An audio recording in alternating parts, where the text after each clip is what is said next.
the habitat for the Japanese macaque, a very singular monkey that lives in the cold mountains. The temperature can reach minus 20 degrees Celsius, but they discovered these hot springs, very warm water that can reach 40 degrees Celsius. There are volcanic hot springs in that area, and the monkeys started to realize that minus 15, what better idea to warm up is by going into these hot springs. They're groups of monkeys, they're in the water, they're getting warm. They're relaxing, they're grooming. The hairiness is definitely an adaptation to the cold. The ones that live in that area particularly have a shaggier coat or a longer coat. And that's definitely an adaptation to the extremes of temperature. What we're seeing is the higher ranked females and probably the dominant male, more than likely, in the water. What we're seeing on the periphery are the not so important youngsters, and unfortunately they have to take a back seat. The ranger comes in the morning and throws some food, some seeds, and they start looking for these foods, getting food on the snow, scavenging a little bit, and they throw some seeds in the water, but not all of the monkeys are able to get the seeds that are underwater. I got there, I didn't have any expectation to see monkeys feeding or diving, which is a big surprise. There was one in the middle of the pool trying to grab some seeds, and they're using their feet. It's very skilled, like a very hard technique to see. They could see through the water, using their feet to get the seed and bring to their hands and then feed. They've got very sensitive feet and hands. They're very dexterous. The nerves are quite close to the surface there, and they can actually feel food particles and they can grip onto it. I saw one that could actually dive and feed underwater, so he could see underwater, find a seed, put it in their mouth, and then come back up.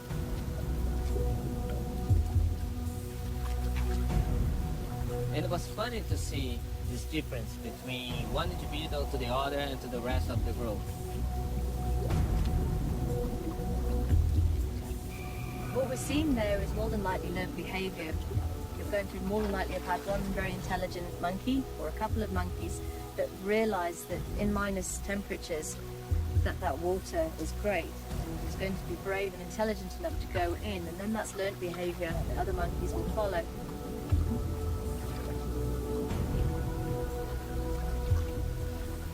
I have never seen something like this before. So I've seen many footage of these monkeys. I've seen many documentaries, films, but I've never seen a monkey diving underwater. And I know monkeys, they have several skills, they're very smart, but going underwater, diving like us, to find some food, this was unique. I believe it was a really smart monkey that learned how to dive to avoid getting out of the pool to get some food. So the food came to them. The only challenge was to get the seed from the bottom, and one learned to do that with their feet, and the other one just learned how to dive and could go underwater and get this food as a reward. What I learned from this experience is that monkeys are really smart animals, and they could learn new skills depending on their needs of their environment. They've got the most amazing appendages. They've got legs and arms that work very well, so there's no need for the tail. That's also in between great apes and other monkeys that use a prehensile tail. They don't need to swing from tree to tree.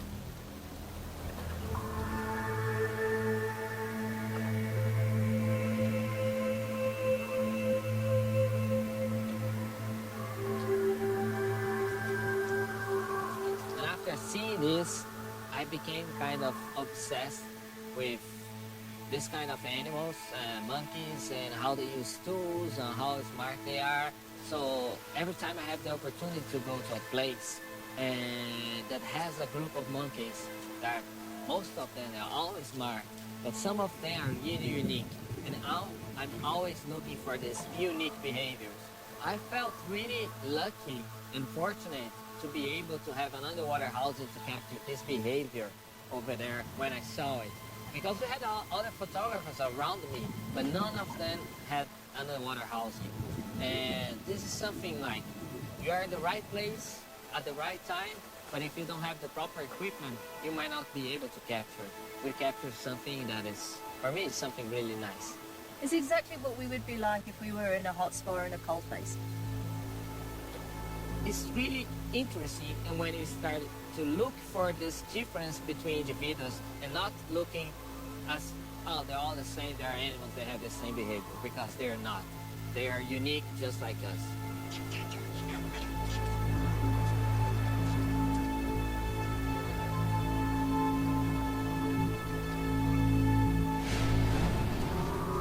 We found quite a big herd of buffalo, maybe 300 buffalo strong, and we started to hear buffalo bellowing.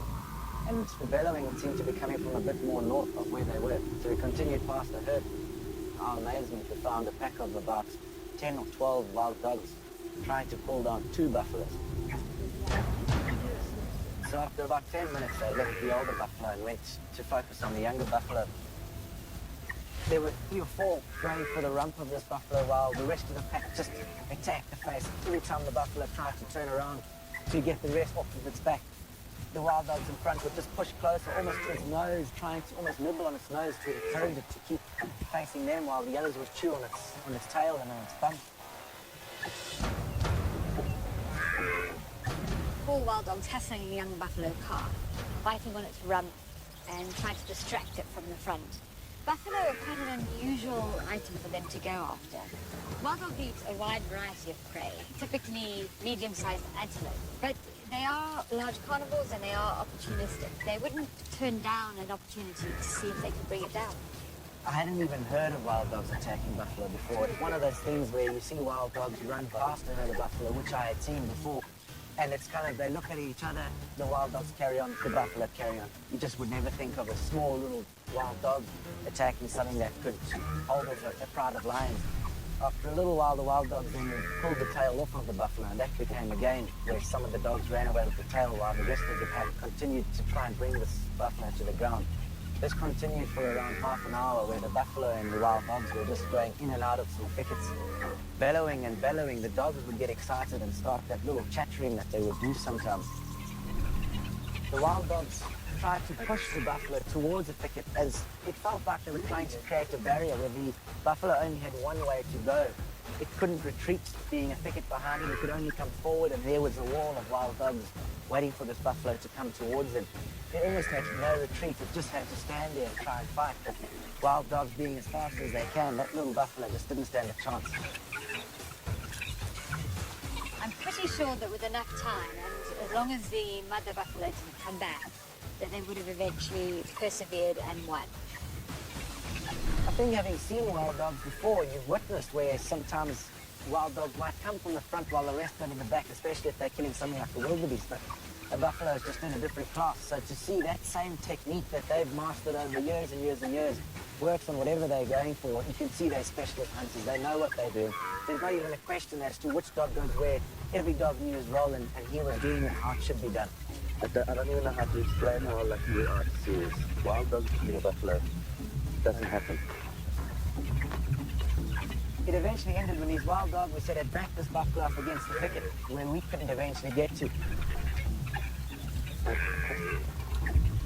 The bellowing from this buffalo by this stage just slowly started to drown out and drown out and drown out, and eventually it stopped, and that was when you could see the wild dogs coming out from behind the bush, and their faces were just full of blood.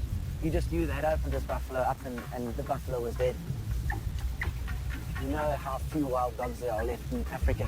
So just to have that privilege of watching one of the rarest animals in Africa killing one of the biggest animals in Africa, although it was a youngster, it was still a buffalo, the rest of the family could have still protected that buffalo. I just couldn't comprehend what I had seen. I was over the moon.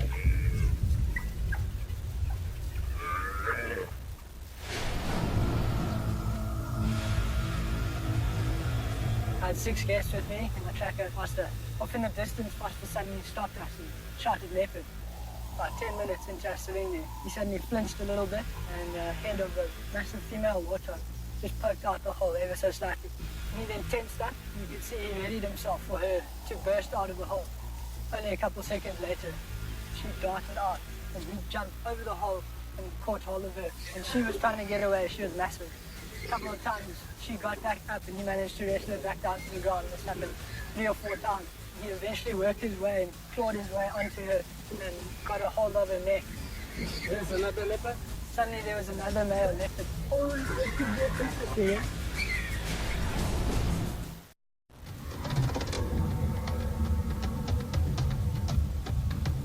It starts with a massive male leopard trying to take down a very big female warthog, and he's struggling. He's got her by the throat, but she's still on all fours and she's fighting back a lot. And then suddenly, out of nowhere, an even bigger male leopard appears. And we can hear the ranger actually saying that this is a competitor and they're not related. You can see the second leopard that comes in actually pauses and just sums up the situation. He pauses for about 5 seconds. And I think he just wants to figure out exactly what's going on. So he's got 2 options. He can chase off the other leopard, but then the warthog's going to run away. So he actually decides to help him to take the warthog down. No way, that is unbelievable. They're not even related. That's something that I've never seen. 2 leopards helping each other. There was a brief roll, and both the male leopards repositioned and got a hold of either side of the warthog's neck. At this point, the warthog was standing up, struggling to stay on her feet. These 2 males were pulling from side to side. This tussle went on for a while. The warthog finally started to slow down. It's quite uncommon to see 2 big male leopards like this together, especially in such close quarters. Of course, they do bump into each other on their territorial patrols. Sometimes they'll literally walk right next to each other on their boundaries. And if you're lucky, you might actually see them fighting. But to see them together on the same kill, that's almost unheard of. To see a leopard, just a 2 male leopards taking down a warthog like that was nothing that I'd ever seen. Leopards are extremely efficient hunters, and they usually take their prey down very quickly and efficiently. But it's not the case with warthogs. You have to remember that warthogs have extremely thick necks and a lot of muscle, where they actually struggle to subdue the animal and to suffocate the animal. And that's exactly what happened with the first leopard in this case. As this warthog had finally slowed right down and eventually passed away, the second male leopard that arrived on the scene spun around, and then you see him lower himself right down, and as he pushes away, the first male that had put in all the effort that really deserved the kill, and I've just let go and stood back and watched his kill being dragged off. Not only did we have 2 massive leopards, it was a massive warthog as well. And he carried her off with ease. And that just shows you the strength of the leopard. From the beginning to the end, it was just so exciting. Everyone was so gripped by it all that you couldn't take your eyes off it. You didn't know where to look at times without the leopard coming in. So just something phenomenal. Game rangers see the most amazing things out on drive. But I'm willing to bet that this was the most special sighting that this young guy had ever seen in his life. Whoa! I don't actually believe what is happening. This was an interaction witnessed by members of the conservation group Rotoma that works around Cocos Island. It continued for several minutes while the tiger shark was trying to get an angle on this turtle to get its food. And the turtle, in the meantime, is trying to prevent becoming food. And it keeps turning its shell against the tiger shark, and it keeps swimming toward the tiger shark so that it keeps its eye on it. You know, you don't want to lose sight of the thing that's trying to eat you. So this is a very exciting example where 2 animals with unique characteristics face off.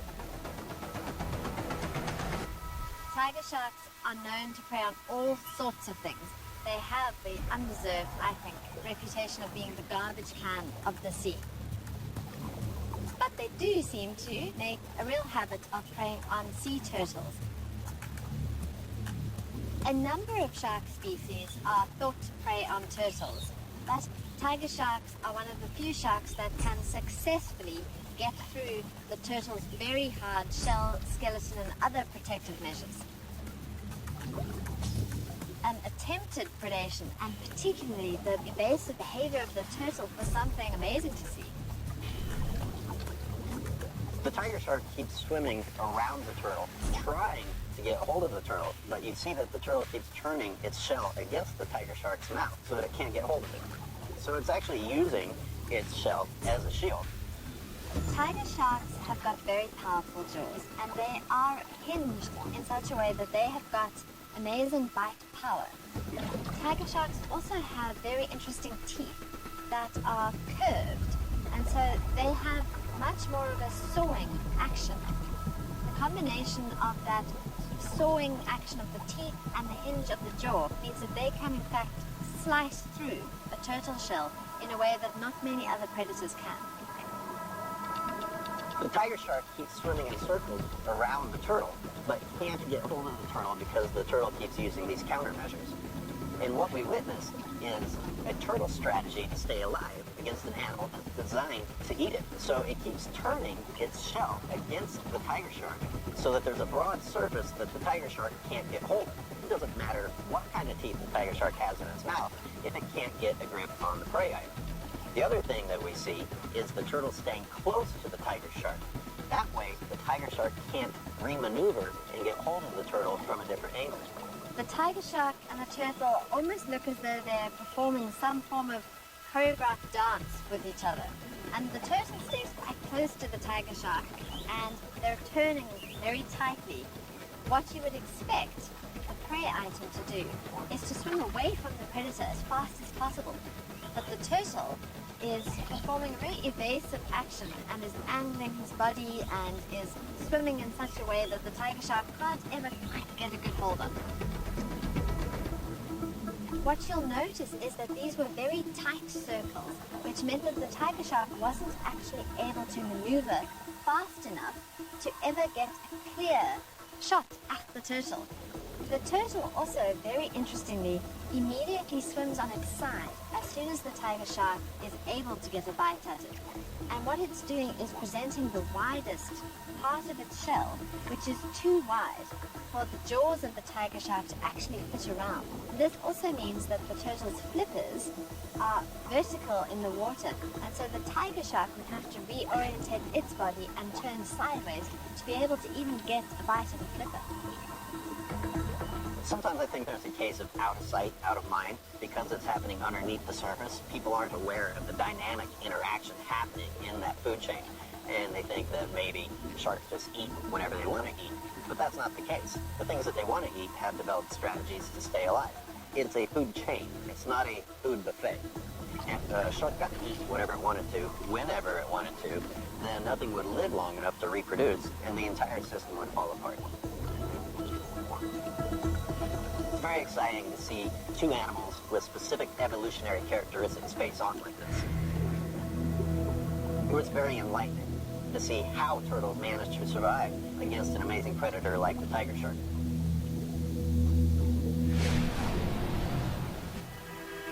Each season brings new challenges and opportunities for both predator and prey. And sometimes, unexpectedly, predator becomes prey when territories overlap, like when this lioness trespasses on a crocodile's river. The unlikely battle of predators ends up in a draw.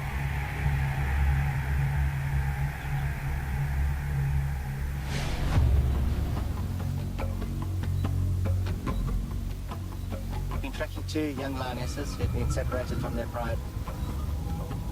They were trailing old buffalo bulls who had moved off from the big herd. One of the buffalo bulls had a broken back leg. And obviously for the lionesses that presented a real opportunity to catch a wounded animal that would provide a lot of meat. They circled the buffalo for quite a while, getting closer. The buffalo obviously became aware of these two lionesses, and then the lionesses went in. One of them jumped right up to the top of the buffalo and immediately got thrown up into the air.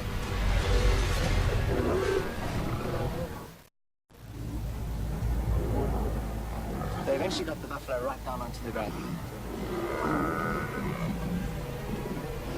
It was quite gut-wrenching to watch this struggle for life.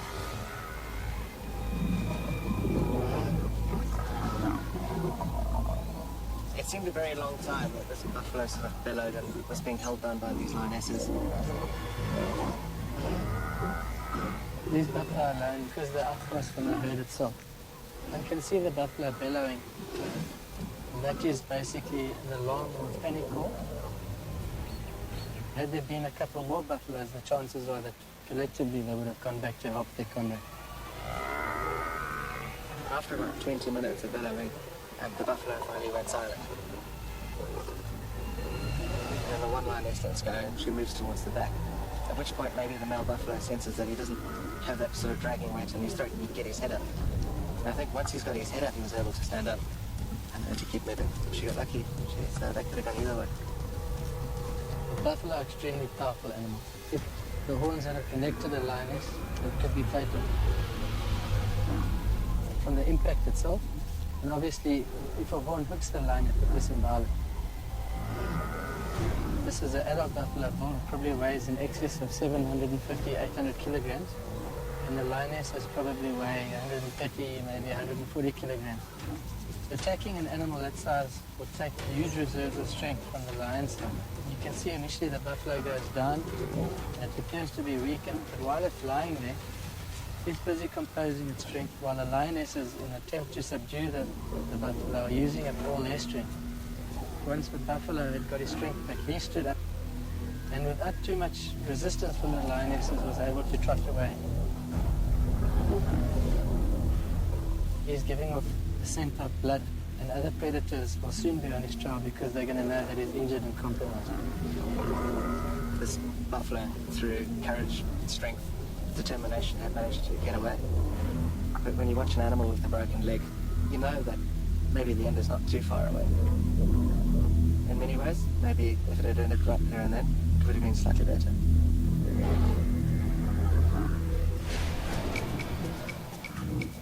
We just unpacked all of our gear and had a long ride in the truck, so everybody was pretty excited to hang out by the pool, have some drinks, and relax a little bit. And then all of a sudden, out of the bushes behind the pool came this massive elephant. Given the choice, elephants will drink every day, and they will cover large distances to go to a water source. They can drink up to 100 liters at a single go. They are very highly water dependent, and so that's why they will tend to stay close to water in areas of cold water supply, depending on the season. We walked right up to the pool, stopped and had a drink for a while, and then just turned around and left and went right back into the bushes as quickly as he had come.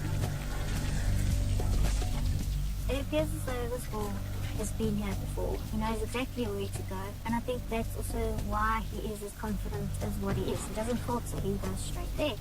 I think if he hadn't been here before, he would be a lot more wary, sort of taking in the surround, stopping and assessing the situation. Here he's not. He just goes up and starts to drink, and only once the person is filming sort of moves, that catches his attention. Then he's sort of like, oh, okay. And just on this particular day, there were other occupants in the pool and somebody filming, and that's what stopped him in his tracks and suddenly made him aware of the situation and caused him to move. Everybody was pretty shocked and a little freaked out, but it was really a pretty special moment, and I'm really glad that I was able to catch it on film. The people in the pool reacted very well by remaining calm and still. If they'd stood up and clapped hands or shouted, it would have forced the elephant to react accordingly, and they can go either one or two ways. He can act defensively, or he can act submissively and retreat. It's not like the elephant would go into the pool and do anything to them, but yes, they did the right thing by remaining calm, and so the elephant reacted accordingly. It was a really special experience. I happen to love elephants, they're my favorite animals, so to see one up close in real life and just fully appreciate how massive they are and how quiet they are, it was really very special.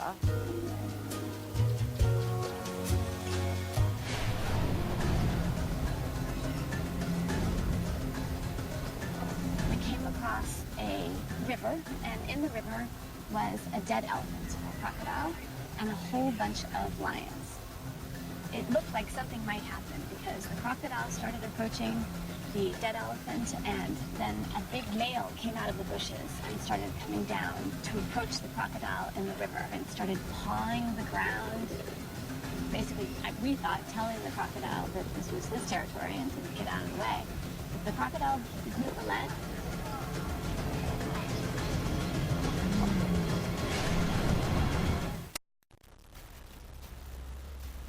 careful about how they approached the crocodile. They didn't want to be anywhere close to the mouth.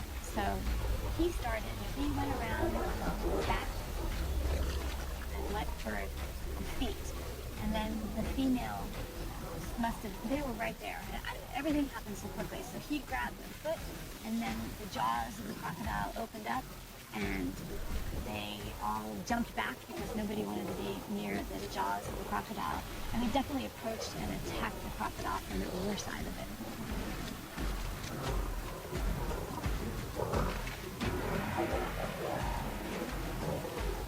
I couldn't help wondering whether this was not the first time that those lions had interacted with a crocodile in that way. It really seemed as if they knew what they were about. It's exciting. We've never seen anything quite like this before, and nobody knew what we were going to, see. And I managed to capture this incredible scene of these lions attacking this crocodile in the river. A big croc is a very formidable opponent to a lion, and that's why they don't often catch them. There are also certain members of the species of the crocodiles that are more vulnerable. They may be injured, they may be old. This whole balance between predator and prey is a very delicate balance, and particularly when you start talking about a fairly extreme prey, like a crocodile. It was quick, it was over, and it didn't take very long for them to have their interaction. We felt we were very lucky, because most people going to Africa don't get a chance to see something like this.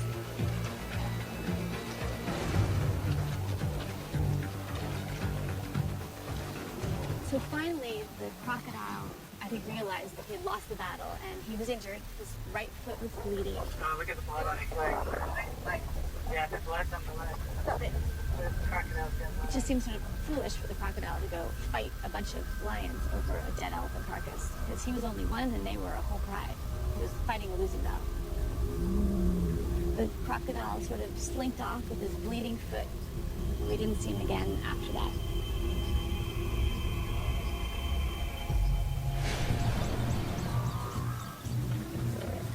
My husband and I were watching these Cape buffalo water themselves at the grazing grounds right at the water hole, and all of a sudden the two big males started to fight.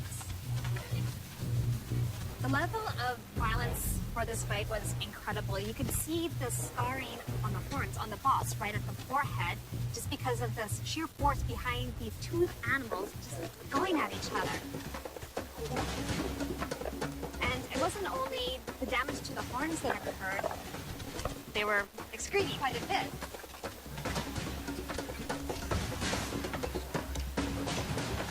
These two were so evenly matched. Buffalo is a large multi-herbivore that lives in big groups. And living in big groups, may create some chances that some of these individuals disagree with each other, particularly for males. They get born in a big group, they grow up with other young buffalo. Someday in their life, they will become dominant males, and those young buffalo will typically take part in some sparring and testing your rivals, even if you're a young adult male. When they first came together, the impact was incredible. It was this huge whack. You could hear it, and then everyone was watching this for the next 20 minutes. They came head-to-head a couple times, but then they got more into a shoving match.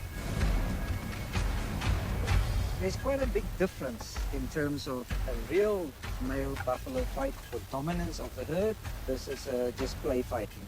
Real big buffalo fights has actually got quite a bit of ritual beforehand. They will typically walk parallel to each other, try and look as big as it can. And ultimately, if it does come down to the clash, they're often about 30 meters away from each other. Will rush in and have an aggressive head bash, a bit of wrestling, and one of the buffalo will then realize the other one is stronger. At this point, the two became stuck together. The older male's front left leg was hooked underneath the younger male's horn, and the older male's horn was being crushed quite deeply into the younger male's cheek. The older one was literally being dragged around.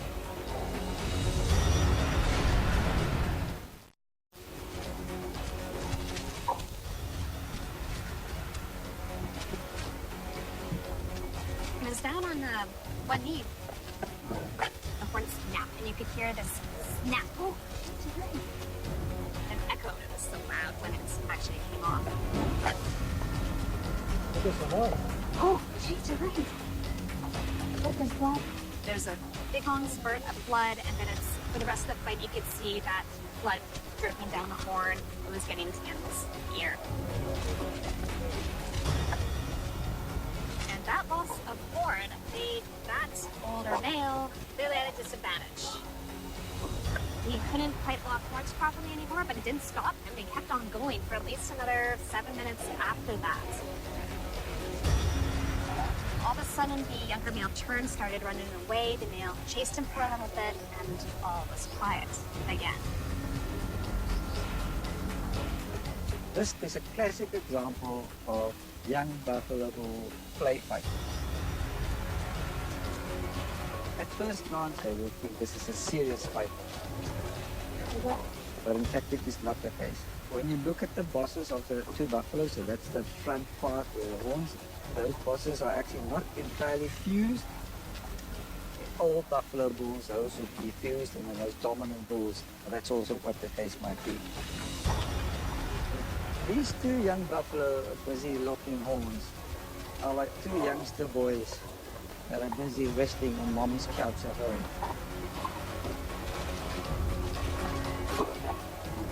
They're just playing, they're typically resting, and they are just gauging each other's strengths and actually gaining experience in how to actually deal with yourself in a physical confrontation situation.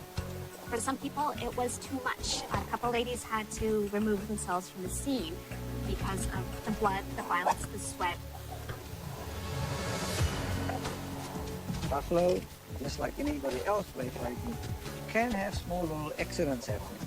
It looks like one of the buffalo has got a horn broken or snapped or a piece of it chipped off. And this is the same as what happened when you play on your couches. There's always an accident, and always you're in trouble because you broke one of mom's masks or something like that. After that encounter, I realized I'm going back to Africa. I don't know when, but it's going to happen. If I see something like that again, I will consider myself extremely fortunate. Look at some horn. Oh, geez, you're right.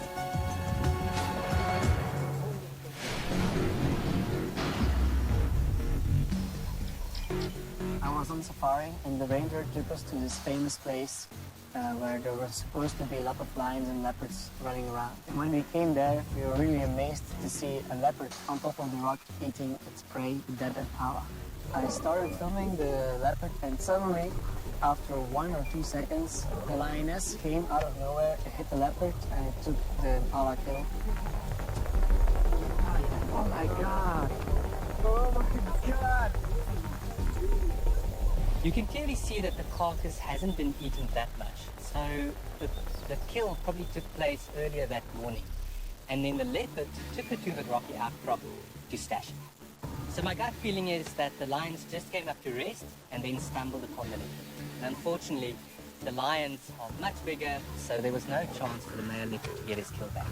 It was really impressive to see how the lion chased away the leopard just with only one big hit, and the strength of the lion was really impressive.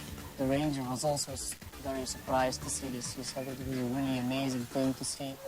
If you've never been up onto one of these rocky outcrops, what you'll find is lots of little nooks and crannies and crevices. And that's where the leopard would put down the carcass and hopefully for him feed in peace and quiet.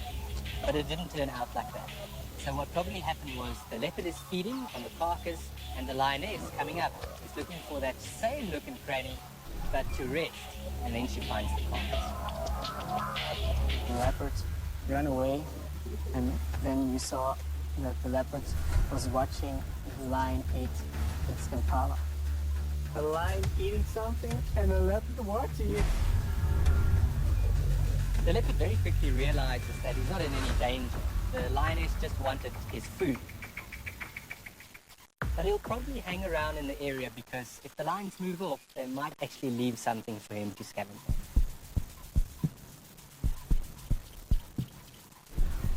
Everybody was really excited. We saw this event and we kept on talking about it the whole afternoon and at night. Everybody was comparing all their photographs and videos they were making. Because leopards and lions love these rocky outcrops so much, always make sure when you're driving around in the Kruger National Park that you stop and carefully look, because there's always a chance of seeing some action. Wow! Whoa! We'd arrived at the river just too late to actually witness one of the famous river crossings. So we were initially quite disappointed. There was a very large crocodile with a wildebeest already in its mouth. We noticed a single wildebeest. He proceeded to walk down the bank of the river straight towards this large crocodile. They sort of almost looked at each other and just passed like two pedestrians would in the street. We were all very happy that that was the outcome of that first scenario. The saga continued for this poor wildebeest who still could not find a route back up the bank. And all of a sudden, a young hippo popped up right in front of it and gave this poor wildebeest another fright. Hippos tend to do very interesting things when they're interacting with other species. And it depends largely on what the age is or what the kind of hippo is. A male that has just been chucked out of the big herds are more likely to have mostly aggressive interactions with other animals. Whereas cows that are experiencing young animals, perhaps drowning or perhaps being caught by a crocodile, are likely to display typical behavior they would do to a hippo calf that is in distress. As this hippo popped up, out of the water right in front of it, it actually got a little bit humorous at that point. This wildebeest continued down the river and with its hippo in tow. Obviously nervous to cross the river again, it was stuck between a steep bank and the hippo and the water and possible other crocodiles. We were really hoping that this wildebeest would make it somehow. There was one point where the wildebeest climbed up onto a bank and looked down at the hippo, who also came a little bit out of the water, and they stared at each other for quite a long time, and it was a really special moment where two animals were looking at each other trying to get an answer to some unknown question.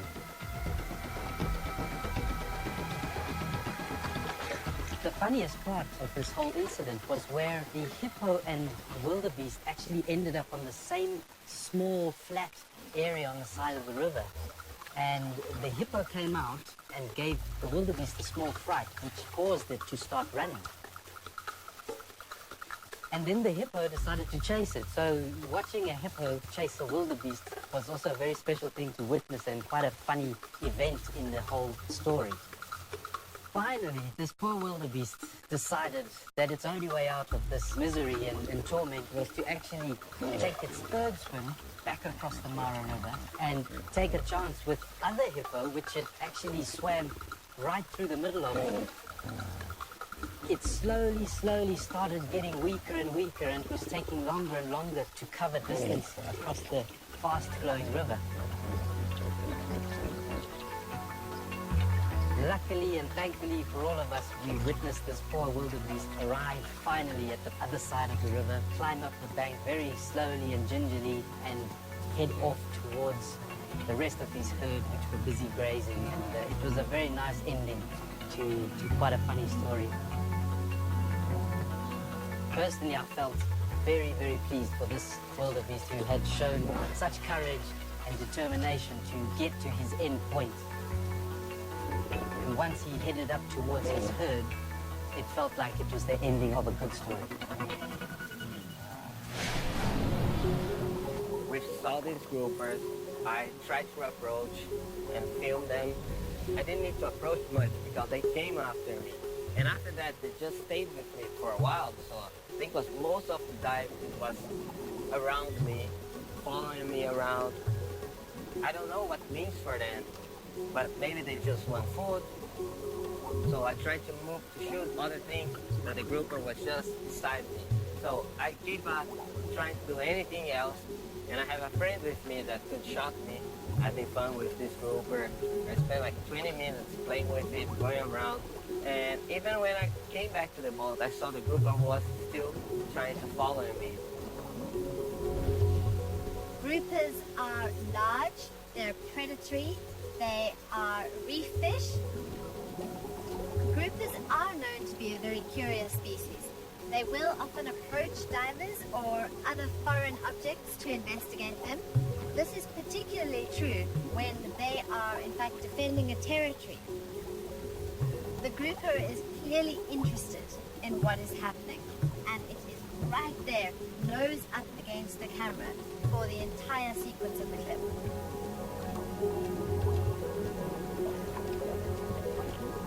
The camera that the diver is using has got a dome port, and this would be reflecting the grouper so that it looks to it as though there is another fish which is trying to come into its territory or trying to swim there.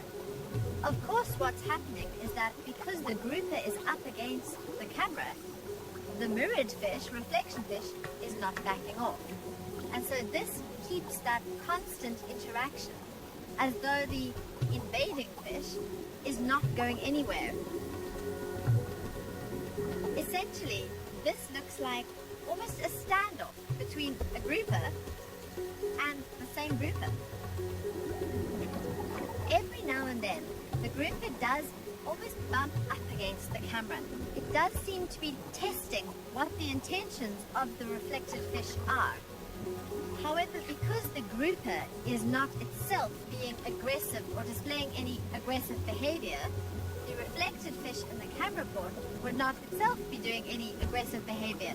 Therefore, it's almost a peaceful standoff, a bit of, well, you stay there and I'll stay here, but we're going to watch each other the whole time. When the grouper moved around to the other side of the camera, the diver was no longer swimming in the same constant motion that he was before. And what had happened is that the camera had also moved and was in a different position. What this suggests to me is that the grouper was in fact looking to find out where the fish that it had been following the whole time had disappeared to. This dive was kind of special. It's not always that you have an opportunity like that.